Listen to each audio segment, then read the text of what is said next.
नमस्कार, मैं हूं मैत्री, आपका therapist and trainer. I welcome all to my channel space for special need. ये एक uncut and unedited video है। ये थोड़ा सा बहुत सेंसिटिव वीडियो है।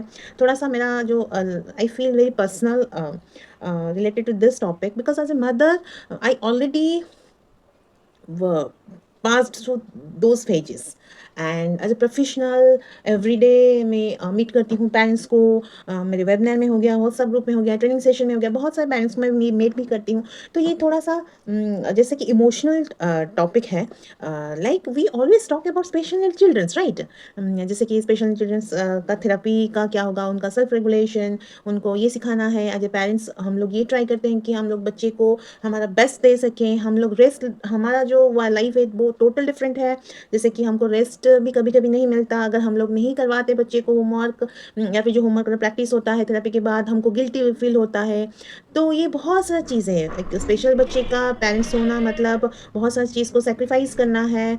मैं ये नहीं बोलती कि पेरेंट्स सेक्रीफाइस नहीं करते एक नॉर्मल बच्चे के लिए, पर हम लोग यहाँ पे जैसे कि स्पेशल बच्चे के बारे में बात कर रहे हैं। तो उन लोगों को उनका जो लाइफस्टाइल है उस तरह से हमको खुद को चेंज करना पड़ता है। कभी कभी पेरेंट्स को जब छोड़ना पड़ता है एनवायरमेंट थेरेपी के लिए, अपने खुद का प्लेस छोड़ के अलग एक प्लेस में जाके रहना पड़ता है। बहुत सारे पेरेंट्स ऐसा भी है, जैसे कि कुछ बहुत सैड न्यूज़ आता है कि डिवोर्स हो जाता है। फिर कभी कभी हस्बैंड को एक जगह रुकना पड़ता है जॉब के लिए, या फिर एक पेरेंट्स को रुकना पड़ता है, दूसरा पेरेंट्स को बच्चे के लिए अनदर प्लेस में भी वो वहाँ पे रुकना पड़ता है थेरेपी के लिए। बहुत सारा, जैसे कि स्कूल का चैलेंजिंग हो गया, ये एक बहुत कॉमन चैलेंजिंग है जो हमारे लिए अच्छा नहीं है, बच्चे के लिए भी अच्छा नहीं है। अच्छा नहीं है कि मतलब अच्छा नहीं लगता जब हम लोग सुनते हैं कि हमारे बच्चे को स्कूल में नहीं अलाउ करते हैं। गवर्नमेंट में रूल है तभी भी अलाउ नहीं करते। गवर्नमेंट स्कूल में उतना फैसिलिटीज़ नहीं है ताकि हम लोग हमारे बच्चे को वहाँ पे एनरोल करें। Thousands reasons are there with us, I can say there are thousands of reasons with us, जिससे हम लोग ओवरकम करके भी हमारे बच्चे के लिए हम लोग काम कर रहे हैं और बहुत अच्छा काम कर रहे हैं। तो आज हम मैं जो बात करूंगी ये स्पेशल बच्चे के बारे में नहीं, स्पेशल पेरेंट्स के बारे में। मैंने तो आपको अभी ये बोलूँगी कि देखिए, पेरेंटिंग एक जर्नी है। एक नॉर्मल बच्चे को ब्रॉट अप करना उसका अलग चैलेंज होता है। एक स्पेशल बच्चे को उसका जो नर्चरिंग वे होता है वो अलग होता है। Each child also different, we know that the way we nurture our child also different, और parenting journey also different. So अगर कभी आप अपने स्पेशल बच्चे को डांट देते हो या फिर कुछ हो जाता है ऐसा आप नहीं करना चाहते हो, तो ठीक है। मैं ये नहीं कहूँगी कि ये हर बार होना चाहिए। हर बार तो कोई भी पेरेंट्स नहीं करता होगा। हम लोग उतना स्ट्रांग है, मुझे पता है स्पेशल पेरेंट्स हम लोग कितना स्ट्रांग है। पर अगर कभी कभी हो जाता है तो उसको अपने ऊपर हावी मत होने दीजिए। जैसे कि गिल्टी फील करेंगे कि मैंने क्यों किया, मैं अच्छी नहीं हूँ, मुझे अच्छा, मैं एक अच्छा पेरेंट्स नहीं हूँ। नहीं, आप बहुत अच्छे पेरेंट्स है। We are also human being, we are also emotion, we have our emotions. And emotional discharge करना जो एक है वो हमको बहुत कम मिलता है। एक स्पेशल पेरेंट्स को इमोशनली जो उसका जो जैसे कि मैं बोलूँगी एक वर्ड में, जो इमोशनल फ्रस्ट्रेशन है, जैसे कि सोसाइटी का बात सुनना, फिर कुछ फैमिली मेंबर्स का बात सुनना, स्कूल में कुछ सुनना, फिर बच्चे के साथ लगना, थेरेपी लेना, बहुत सारी चीज़ें। पर उस टाइम ना हम लोग उसको रिएक्ट नहीं करते। हम लोग बोलते हैं हाँ ठीक है उनको बोलने दो। पर जो हमारे यहाँ पे जो हमने सुना वो हमने नहीं निकाला, पर वो यहाँ पे है अभी तक। तो कभी कभी क्या होता है कि बच्चे को हम लोग कुछ बोलते हैं तो वो थोड़ा सा ज़्यादा हो जाता है। ठीक है। तो मैं इतना कहूँगी कि ये अच्छा है बुरा है वो बात पे मैं डिस्कस नहीं करूँगी, क्योंकि each human being is different. तो मैं इतना बोलूँगी कि वो चीज़ को अपने ऊपर हावी होना देना ये ठीक नहीं होगा। हो गया। हम लोग बच्चे को जितना प्यार करते हैं, जितना दुलार करते हैं, तो कभी कभी ये पेरेंटिंग का एक जर्नी का एक पार्ट भी है। तो ये हो जाता है। और एक चीज़ है, मैंने आपको क्यों बोला कि मैं कमेंट नहीं करूँगी इसके बारे में, ये अच्छा है या बुरा है, क्योंकि देखिए ईच इंडिविजुअल इज डिफरेंट। जब मैंने मेरे पेरेंट्स ग्रुप में इसके बारे में पूछा था तो मुझे जो व्यू आया था, कुछ पॉइंट में था कि मुझे गिल्टी फील होता है। कुछ पेरेंट्स ने बोला था कि ये ठीक है, ये एक पेरेंटल जर्नी है, ठीक है, 1-2 बार हो गया है तो ठीक है। और किसी-किसी ने बोला था हाँ, हो जाता है, पर मैं बहुत जल्दी रिकवरी मैं कर लेती हूँ मेरे बच्चे के लिए। मैं जानती हूँ ये एक पेरेंटल जर्नी है and I do that in my best way. So बहुत सारा चीज़ है जो डिफर करता है person to person, and we don't know कि हमारा दिन कैसा था। कभी-कभी कुछ घर पे कुछ हो जाता है, फैमिली सपोर्ट नहीं मिलता, ये एक बहुत बड़ा चैलेंज है। स्पेशली मैं बोलूँगी मदर के लिए, जहाँ पे फैमिली का सपोर्ट नहीं आता, वहाँ पे हमको घर का काम भी करना पड़ता है, फिर जॉब हो तो उसको देखना पड़ता है, तो फिर बच्चे को देखना पड़ता है, उसका थेरेपी, उसका जो होता है, तो वो सब मतलब एक मिक्स हो जाता है हमारे अंदर। हम किसी को कह भी नहीं पाते। ठीक है। तो कभी-कभी ऐसा होता है कि जो मेरा जो फीलिंग था, ये स्पेशली मैं मेरा जो एक्सपीरियंस है बोलूँगी कि इतना हाईली एजुकेटेड होने के बाद भी हम लोग जॉब पे नहीं जा पाते। जॉब पे जाते हैं तो जॉब को छोड़ना पड़ता है क्योंकि हमको बच्चे को भी देखना है, उसका लाइफ का सवाल है। तो हम लोग इतना सैक्रिफाइस करते हैं, वो भी एक साइकोलॉजिकल, एक इमोशनल इम्बैलेंस हमारे अंदर है। अगर कोई ऐसा गो थ्रू हुआ है तो उनको पता चला कि वो फीलिंग कितना पेनफुल होता है जब आप इतना अच्छा स्टूडेंट हो, आपका परफॉर्मेंस आपके कैरियर ग्रोथ में इतना अच्छा हो, फिर भी आपको छोड़ना पड़ रहा है। ठीक है, तो इसका ये मैं यहाँ पे भी नहीं बोलूँगी ये रॉन्ग है या राइट है, ये इंडिविजुअल ओपिनियन है। आप छोड़े छोड़े तो बच्चे के लिए छोड़े, अपना बच्चे के लिए छोड़े, फैमिली सपोर्ट के साथ छोड़े, या फिर अलग कुछ चीज़ है इसीलिए आप छोड़े, वो तो इंडिविजुअली भी डिफर करता है। यहाँ पे जो मैं बात कर रही हूँ कि ऐसा जो सिचुएशन है हम लोग क्या करें, ये इंपॉर्टेंट है। देखिए, पहले तो मैंने जैसे आपको बोला, इसको अपने ऊपर हावी होने नहीं देना चाहिए, हो गया सो हो गया। And the next thing is, next part, always give some time to you. देखिए, मैं हमेशा every Sunday I post in my group, have a happy Sunday, don't forget to give some time to yourself. हमको ना कभी कभी लगता है कि अगर मैं ये टाइम मुझे दे दूंगी तो मेरा बच्चे का क्या होगा, मेरा बच्चे का तो टाइम वेस्ट हो जाएगा। नहीं, आप अपने खुद को टाइम दे के तो देखिए। जो चीज़ आपको मतलब कुछ घंटा लगता होगा बच्चे के लिए प्लान करने के लिए या फिर कुछ डिज़ाइन करने के लिए ना, वो यूं ही हो जाएगा। बहुत सारा आइडियाज़, बहुत सारा, जैसे आप एकदम खिल उठेंगे। ठीक है, कैसे मैं आपको समझाऊं, जैसे कि एक फूल कब खिलता है, जब एक अच्छा पेड़ अगर अच्छा होगा तो ही फूल अच्छा खिलेगा ना।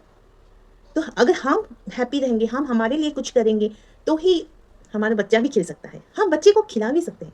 सो अगर हिंदी में कुछ गड़बड़ी हो तो थोड़ा सा एडजस्ट कर लेंगे, करिए।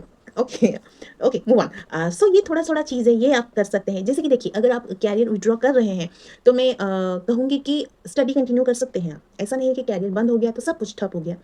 आप कुछ कुछ स्टडीज़ डिस्टेंस में, कुछ कुछ अगर आप स्टडीज़ में अच्छा हो, आप अगर आपको स्टडीज़ अच्छा लगता है तो आप उसको कर लीजिए। आप कुछ टाइम बाद, 5-6 साल बाद बच्चे का अगर एक स्टेबिलिटी पॉइंट तो आएगा, ऐसा नहीं कि बच्चे में नहीं आएगा, तभी आप अगर कुछ और अरेंज कर सकते हैं, जैसे कुछ नैनी या फिर कुछ किसी को रख सकते हैं बच्चे के लिए, आप पार्ट टाइम कहाँ पे जा सकते हैं, तो ये हेल्पफुल होगा। क्योंकि आपका जो जर्नी है आप उसको डिसकंटिन्यू, आप उसको छोड़े नहीं, आप वो कंटिन्यू है। आप जॉब छोड़े हैं, आपका स्टडी नहीं, आपका बंद नहीं हुआ है। आजकल बहुत सारा ओपन ऑप्शन है, आप चूज़ कर सकते हैं। अगर आप कुछ अच्छा लग रहा है, जैसे कि ड्राइंग, स्केचिंग अच्छा लग रहा है, तो भी आप टाइम दीजिए उसको कुछ करने के लिए, ये भी अच्छा रहेगा। उसको एक अगर कुछ पैशन है आपके अंदर एंड आप जॉब के टाइम या फिर बच्चे के टाइम आप नहीं कर पाएँगे, तो ये टाइम में वो पैशन को आप और खिलाइए। मतलब जैसे कि आपको अगर डांस अच्छा लगता है, आप डांस कीजिए। बच्चे का तो एक टाइम होगा सोने के लिए, एंड या फिर कुछ रेस्ट करने के लिए उस टाइम आप अपने खुद को दीजिए। थोड़ा सुबह जल्दी उठिए, जैसे कि एक चाय के कप के साथ आप थोड़ा-सा बैठिए, कुछ अपने बारे में सोचिए, सिर्फ़ अपने बारे में। ये ऐसे मदर्स के लिए नहीं, सिर्फ़ नहीं है, फादर्स के लिए भी है, और वो सब के लिए है जो स्पेशल बच्चे के लिए काम करें। तो अच्छा जाता है, मतलब जो चीज़ है हम लोग उसको चेंज नहीं करवा सकते, पर जो चीज़ है ना, हम उसका वैल्यू बढ़ा सकते हैं। उसका जो पिक्चर होता है हम उसको जैसे कि कुछ ऐड कर सकते हैं। ठीक है? हम उसका बेसिक स्टोरी नहीं चेंज कर सकते, पर उसका कुछ रिमिक्स तो बना सकते हैं। ऐसे मैं समझाऊँ आपको, ये एक चीज़ हम लोग कर सकते हैं। और एक चीज़ है कि one day off, always take one day off. ये कहीं पे भी नहीं है, हर दिन बच्चे को थेरेपी लो, हर दिन उसको काम कराओ, 24 घंटे बच्चे के पीछे लगो, नहीं। हर एक दिन ना ऑफ ले लीजिए, थेरेपी से ऑफ ले लीजिए, एक्टिविटी से बच्चे को छोड़ दीजिए, उसको कुछ टॉयज़ दे के छोड़ दीजिए, फिर उसको खेलने के लिए छोड़ दीजिए, वहीं पे आप बैठिए।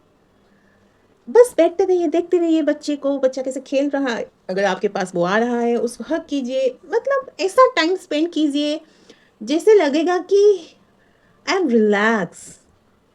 कहीं पे मतलब एक दिन अगर आप रेस्ट ले रहे हैं, ये कोई क्राइम नहीं है। हमको लगता है कि अगर मैं एक दिन रेस्ट ले लूँगी तो मेरा बच्चे का लॉस हो जाएगा, कुछ लॉस नहीं होगा। दूसरे दिन आप जैसे एफर्ट में काम करोगे ना, वो एक दिन का जो रेस्ट है ना, वो मिरेकल्स आपके लिए एक मतलब स्ट्रॉन्ग सपोर्ट की तरह काम करेगा। ये करके देखिए।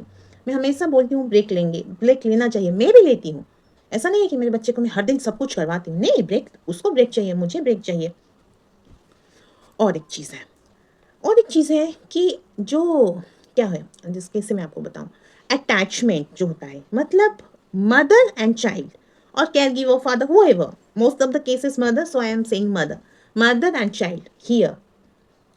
If the child is going to school, then okay, there is some gap. After coming back, school therapy, play, ये वो, हर time mother and mother. School छोड़ने के बाद मेरा तो ये केस है कि मैं बच्चे के साथ स्कूल भी जाती हूँ। ठीक है, तो where is the detachment, we are human beings, ये एक ह्यूमन साइकोलॉजी है। जो चीज़ हमको मतलब जितना जुड़ते हैं ना हम लोग, उतना अच्छा नहीं लगता। थोड़ा सा डिटैच अगर होंगे ना, तो वो थोड़ा सा डिफरेंट होगा। डिटैच मतलब नहीं है कि तुम जाओ, ऐसा नहीं है। डिटैच मतलब है कभी कभी, हमेशा तो पॉसिबल नहीं है, पर महीने में एक बार फैमिली में किस मेंबर को 1-2 घंटे के लिए ही सही बच्चे को दे के आप कहीं पे घूमने जाइए, मॉल जाइए, अकेले जाइए। अगर फैमिली सपोर्टिव है तो बहुत अच्छा है। हस्बैंड को बोलिए कि मैं आज 2 घंटे के लिए खुद के लिए कुछ खरीदना चाहती हूँ, खरीदना तो बहुत दूर, घूमना चाहती हूँ, जाइए पानी पूरी खाइए। अगर पॉसिबल है तो दोस्तों से भी मिलिए। ये होता है कि, और एक ये भी बहुत सारा इम्पोर्टेंट चीज़ है कि हमारे बच्चे जैसे जैसे बड़े होते हैं, छोटे हैं, तो ठीक है हम लोग कभी कभी कहाँ पे लेके जाते हैं कि क्योंकि उनका जो वहाँ पे जो बिहेवियरल होता है या फिर जो भी वो करते हैं वो बच्चे का एक्टिविटी में वो चला जाता है। पर बच्चे जब धीरे धीरे बड़े होते हैं, हमारा जो सोशल कट है वो भी कट करना शुरू स्टार्ट हो जाता है, वो स्पॉन्टेनियसली हो जाता है। कहीं पे बर्थडे पे नहीं जाना है। ये तो होता है कि बर्थडे पे बच्चे को बुलाते भी नहीं। बहुत सारे पेरेंट्स मुझे बोल रहे हैं कि मैम बर्थडे को बच्चे को बुलाते ही नहीं। रिसेंटली हम लोग ने मतलब प्लान करके एक बर्थडे सेलिब्रेट किया था, एक टेडी का पूचू नाम देके हम लोग बर्थडे सेलिब्रेट किए ताकि बच्चे एंजॉय करें। सो ये सब चीज़ में हम लोग क्या कर सकते हैं, आप जाइए बच्चे को साथ लेके जाइए। ये कोई शेमफुल चीज़ नहीं है। हाँ, सोसाइटी में एक्सेप्टेंस है, कुछ कुछ लोग एक्सेप्ट नहीं कर रहे हैं, ये क्या है बच्चे को छोड़ दो, बहुत सारा कमेंट तो आ रहा है। हम लोग तो उसमें डाइजेस्ट करने में माहिर है, उनको तो छोड़िए। जब फ्रेंड सर्कल से उनसे मतलब आप जा रहे हैं तो बच्चे को भी साथ लेके जाइए। उसको मतलब जैसे कि मैं इसीलिए बोल रही हूँ, उसको ना छोड़िए, बच्चे को आप छोड़ के तो देखिए, इसे मत पकड़िए। हमको लगता है कि अगर मैं बच्चे को छोड़ दूंगी तो वो मतलब जैसे डिस्ट्रॉय हो जाएगा, उसको पता नहीं है, कुछ पता नहीं है। छोड़ने का मतलब ये नहीं है कि खुला छोड़ दीजिए। आप अगर बैठा है कहीं पे, बच्चा अगर खेल रहा है कहीं पे, तो खेलने दीजिए, आप वहां पे मत जाइए, आप बैठिए, बैठ के देखिए बच्चे को, ठीक है। तो फिर हम लोग बात करते हैं फ्रेंड्स, फ्रेंड्स के साथ बात कीजिए, फ़ोन में बात कीजिए, आप वीडियो कॉल कीजिए फ्रेंड्स के साथ। आप मतलब ये सब बच्चे देखिए, ऑटिज्म ऐसा एक चीज़ है, इट्स नॉट क्योरेबल। कहीं पे आता है कि ये क्योरेबल है, कभी कभी किसी किसी ग्रुप में मैं देखती हूँ। पर वो जो होता है वो अलग चीज़ है, वो बात हम लोग कभी करेंगे। वो डायग्नोसिस में कुछ होता है, वो सिंपली लैंग्वेज डिसऑर्डर होता है, वो बहुत सारी चीज़ें हम लोग कभी दूसरे टाइम की बात करेंगे। वो जो ऑटिज्म होता है, it's not curable. So it's a lifelong journey, that doesn't mean we can again we cannot make our child independent. With that disability our child can perform awesome. Okay, so what we need, we have to accept that it's a journey. Our child will be like this with wonderful abilities. So वही चीज़ को लेकर ये ऐसे बोला, ये ऐसे बोला। So this is the thing we need to be accept. Once we accept those things, things will be going more beautiful. And next thing I will share, that thing, don't be like what I am to telling you, that don't be so strict. Okay, जैसे कि आज बच्चे का ये therapy है इतने इतने time पे, अगर एक दिन आपका तबीयत नहीं ठीक लग रहा है तो मत जाइए थेरेपी। बच्चे का तबीयत जब ठीक नहीं होता तो हम लोग बंद कर देते हैं, ठीक है बच्चा ठीक नहीं है ना, पर हमारा जो जब भी तबीयत बिगड़ता है, नहीं बच्चे को तो थेरेपी लेके जाना पड़ेगा, बच्चे को तो घर पे एक्टिविटी करवाना पड़ेगा। नहीं, ठीक है अगर एक दिन आप एक्टिविटी नहीं करवाए तो भी ठीक है। आई मीन टू से don't be so strict with you, ठीक है। थोड़ा सा फ्लेक्सिबिलिटी मेंटेन कीजिए अपने साथ, अपने आप से बात कीजिए। ये एक बहुत चीज़ है, मैं हमेशा खुद से बात करती हूँ कि हाँ मैं ठीक हूँ, मुझे मतलब ठीक है। कोई बात करने में मतलब जैसे कि सेल्फ काउंसलिंग होता है ना, ये एक स्ट्रैटेजी है। जो लोग बोलते हैं कि एक साइकोलॉजिकल ये एक मतलब ओपिनियन है साइकोलॉजिस्ट की, जो अपने आप से जितना ज़्यादा बात करते हैं उनका जो इंटेलेक्ट है उतना हाई होता है, उनका जो प्रॉब्लम सॉल्विंग स्किल होता है उतना हाई होता है। तो ये भी आप ट्राई करके देख सकते हैं। आप खुद से बात करके देखिए, अच्छा लगता है खुद से। मैं खुद से बात करती हूँ, बहुत बातें करती हूँ अपने आप से। तो ये चीज़ है। एंड अगर फैमिली का सपोर्ट है तो हस्बैंड के साथ भी कहीं घूमने जा सकते हो, छोटा छोटा जगह मूवी देखने जा सकते हो। बच्चा अगर मूवी में देख रहा है तो उसको भी लेके जा सकते हो। कभी कभी मुझे एक पेरेंट्स ने बोला कि बच्चे को तो मुझे मूवी कुछ समझ में नहीं आ रहा है, हम लोग मतलब वहाँ पे कैसे लेके जाएं। वो नहीं समझे तो ठीक है ना, वो तो वहाँ पे बैठ सकता है तो लेके जाइए। अगर आपका बच्चा 2-2.5 घंटा बैठ रहा है, कुछ दे के खिला के या फिर कुछ टॉयज़ दे के आप बैठा सकते हैं, वहाँ पे बिठा दीजिए। और एक चीज़ है मोबाइल, ठीक है हम लोग बच्चे को मोबाइल नहीं देंगे, 0 स्क्रीन टाइम कर सकते हैं तो अच्छा है। पर अगर कभी कभी बच्चे को आप मोबाइल दे रहे हैं तो भी ठीक है, मैं बोलूँगी देखिए, यहाँ पे हम लोग टेक्नोलॉजी एरा में हैं। जो लोग बोलते हैं ना बच्चे को ज़ीरो स्क्रीन कीजिए, ये कीजिए, वो कीजिए, मैं बोल उसका as a therapist, as a parents मैं उसके फ़ॉर में बिल्कुल भी नहीं हूँ। आई डोंट नो मेरा ओपिनियन आपको ठीक लगेगा या नहीं। इसका मतलब ये नहीं है कि बच्चे को 10 घंटा टीवी के सामने बिठाइए या फिर फ़ोन दीजिए। नहीं, बच्चा अगर आधा घंटा देख रहा है तो ठीक है, वो भी ह्यूमन बीइंग्स है, उनका भी इमोशन है। आप ये भी तो एक चीज़ है, आप घर पे आप अगर ज़ीरो स्क्रीन करवा रहे हैं, what about schools? Every school, आपका बच्चा अगर प्ले स्कूल जा रहा है तो वो स्क्रीन देख ही रहा है, क्योंकि ये आप डिनाई नहीं कर सकते, ठीक है? तो और एक चीज़ है, ये स्क्रीन टाइम का टॉपिक है, वो एक बहुत मतलब कॉम्प्लेक्स टॉपिक है। इसका अंदर जो मेरा पर्सनल ओपिनियन था मैंने आपको बोल दिया। इसका मतलब ये नहीं मैं बोल रही हूँ कि बच्चे को हर घंटा-घंटा टीवी दिखाइए। ये टीवी दिखाना का मोबाइल का जो फंडा है नॉर्मल बच्चों के लिए भी अलाउ नहीं है। एक होना चाहिए, एक स्क्रीन टाइम होना चाहिए। मैं ये बोलती हूँ कि एक स्क्रीन टाइम होना चाहिए, आधे घंटे का या 1 घंटे का स्क्रीन टाइम होना चाहिए। सो ये सब छोटा-छोटा चीज़ हम लोग अगर लाइफ में डालेंगे, तो आई थिंक इतना कॉम्प्लेक्स नहीं होगा हमारा लाइफ। जैसे कि हमारा जो इमोशनल रेगुलेशन है, और एक मैं 2 बात ऐड करूँगी, छोटा बात। अगर आपको लग रहा है कि मेरे अंदर बहुत सारा चीज़ है, मैं किसी को बोलना चाहती हूँ, तो आप मतलब पेपर पेन में लिख सकते हैं, लिख के उसको फाड़ के फेंक सकते हैं। 1-2 बार लिख लोगे ना तो भी मन हल्का हो जाएगा। ये एक चीज़ है जो मैं करती हूँ। और एक चीज़ है, आप जिस भी भगवान को मानते हो, जिसे आप मतलब मन से मानते हो, उनके सामने ही बोल दीजिए। ऐसे बोलिए कि जैसे वो आपके सामने बैठा है, ऐसा मत बोलिए कि आप प्रेयर कर रही हो उनको, ठीक है? जैसे कि आप किसी बहुत अपने फ्रेंड बैठा है आपके सामने, आप बोल रहे हो, ऐसे बोलिए। देखिए वो भी वो सुनेंगे नहीं सुनेंगे वो तो अलग बात है, पर मेरा जो फ़ोकस है आप हमारा अंदर जो है उसको कैसे बाहर लाएँ, ये सारा छोटा-छोटा सा चीज़ें हम लोग कर सकते हैं। सो ये थोड़ा-सा अलग टॉपिक था, पर मुझे लगा कि हाँ, I can share because I am also a mother of a special kid. I can connect that those things. Whatever I told you in this video, somehow, somewhere, I already experienced those things. In about school, about therapies, about emotional drain, about career, everything. So I think मेरा जो opinion है किसी को पसंद आएगा नहीं आएगा, but ठीक है. I think the tips I shared will definitely helpful for you. बहुत जल्द और एक वीडियो के साथ आऊँगी. Till then, bye bye. जय जगन्नाथ.